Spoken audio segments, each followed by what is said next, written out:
மாமா, காஞ்சி போன பூமி எல்லாம் வத்தாத நதியை பார்த்து ஆறுதல் அடையும். அந்த நதியே காஞ்சி போயிட்டா துன்பப்படுறவங்க எல்லாம் அவங்க கவலைய தெய்வத்துக்கிட்ட முறையிடுவாங்க.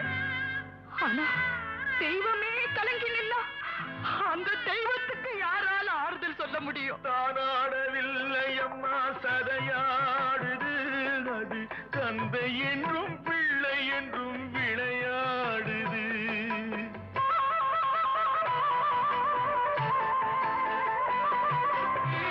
தானாடவில்லை அம்மா, சதையா